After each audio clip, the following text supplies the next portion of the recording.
好的，好的，还欠的40万也是礼物给我。 در بین دو شرکت یکی چینزر از چین و دیگری نقش از تاجیکستان بحث مالی سر زده است.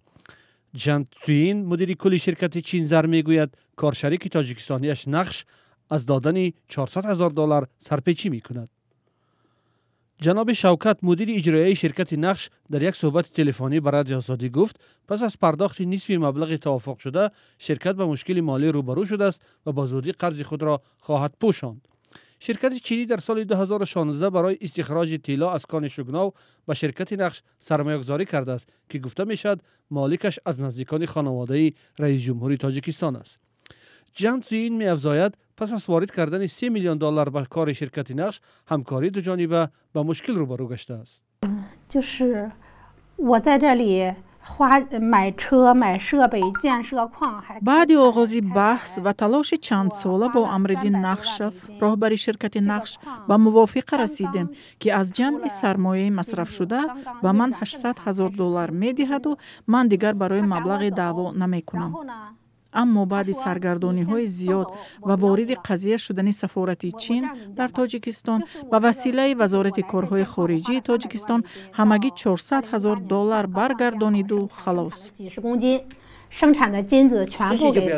در یک نامه وزارت کارهای خارجی تاجیکستان به سفارت چین در دوشنبه از 9 ینوری سال 2024 ذکر می شود که شرکت نقش و چینزر به سازش رسیدند که نقش باقی مبلغ را تا 30 ینوری سال 2024 برمیگرداند. 2019年12月份让我滚蛋的。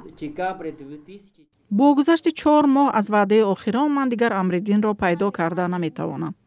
دیرکتور اجرایی نقش وعده میدهد که باقی مبلغ را برمیگرداند. اما کی نامعلوم. من 5 سال است که منتظرم. از بانک های چین قرض دارم. برگشته نمیتوانم. از فکر زیاد موی سرم سفید شده است.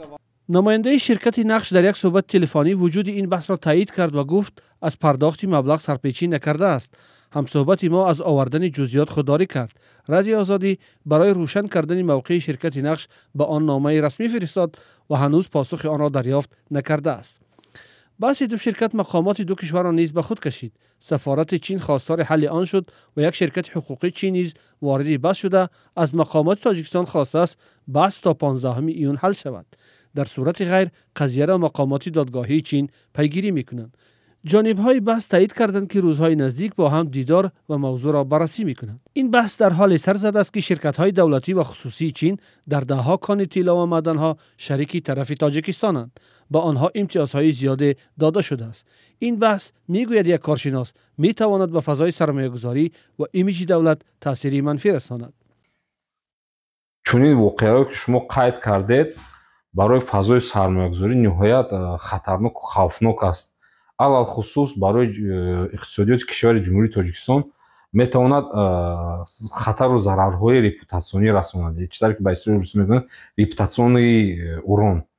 و از همین سبب باید این مسئله جدی و نهایت با یک توجه بلند حل و فصل کرده شود. زیرا که این میتواند برای اقتصادیات کشور تاجیکستان میتواند یک ریاکسیای زنجیری سکنه ریاکسیا میکنند با وقوع پیوندد و در نتیجه میتواند این سرمایه‌گذار این مثال همین یک سرمایه‌گذار میتواند به دیگر سرمایه‌گذاران یک مثال شود، یک سبب شود که پیش از اونی که به اقتصادیات جمهوری تاجیکستان یک تنگه خرج کنند دهها کرات اول فکر کنند.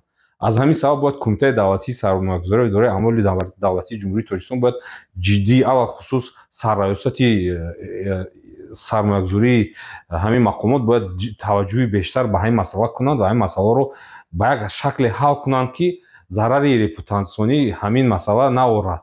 در گذشته نیز چنین بحث‌ها با سرمایه‌گذاران خارجی از جمله چینی‌ها به میان آمده بود. یکی از سبب‌های اساسی ناشفاف بودن همه روند سرمایه‌گذاری و تقسیم درآمد است. در تاجیکستان گزارش‌های هر ماهه یا سالانه فعالیت این شرکت‌ها و خرج و دخل آنها به نشر نمی‌رسد. این حال احتمال فساد را در همکاری شرکت‌های دو کشور به میان می‌آورد.